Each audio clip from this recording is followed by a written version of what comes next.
Now, for more on the sudden surprising shakeup this morning in Donald Trump's campaign, as we've been reporting, campaign manager Corey Lewandowski has departed.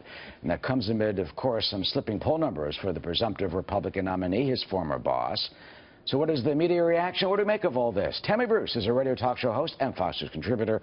Alan Colmes, host of The Alan Colmes Show, which is nationally syndicated by Fox News Radio. So what do we make of this, Tammy? I mean, woke up this morning, suddenly Corey Lewandowski is out. Well, I was able to breathe for a bit here because Mr. Trump's had a difficult couple of weeks. Mr. Lewandowski's tenure there has also been somewhat difficult.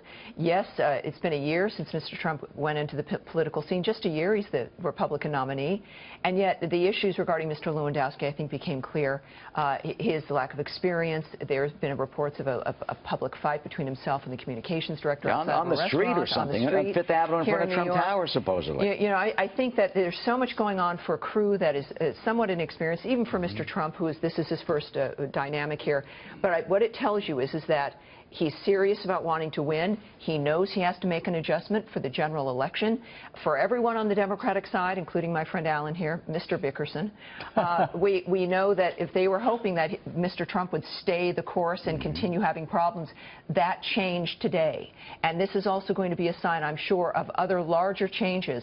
When he's willing to do this, more is coming. Alan, what does this mean? Well, you know, Olivia Nuzzi in the Daily Beast has a piece about how he told Hope Hicks dead to her and what she could do with herself. This is not a guy whose words are the ones you want to see in a campaign manager, but the problem is he's now the fall guy for Donald Trump.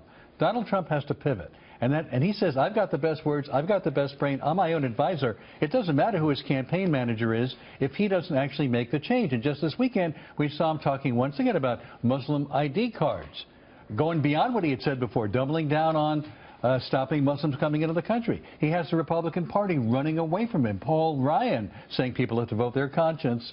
In other words, giving people a pass not to support him.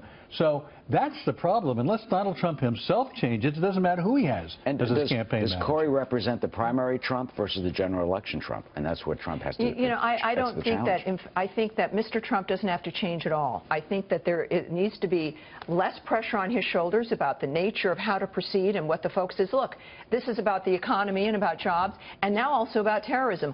On both of those aspects, but Mr. Trump blows Hillary out of the water when it comes to the polls. But it also became, Alan, I mean, a lot of the coverage became about Corey. The Michelle Fields arm-grabbing incident, his demeanor, his directness when he was doing this takes the media attention away from the things Donald Trump is actually saying. So again, the news cycle becomes not, look what Donald Trump just said about Muslims, look how he's doubling down, look how the Republican Party is, in many respects, leaders trying to put a wall between themselves and Donald Trump. It becomes about Corey Lewandowski for yet another news cycle. No, but maybe just for today, because all we hear in the legacy media, of course, is the repeating of the Democrat talking points about Mr. Trump.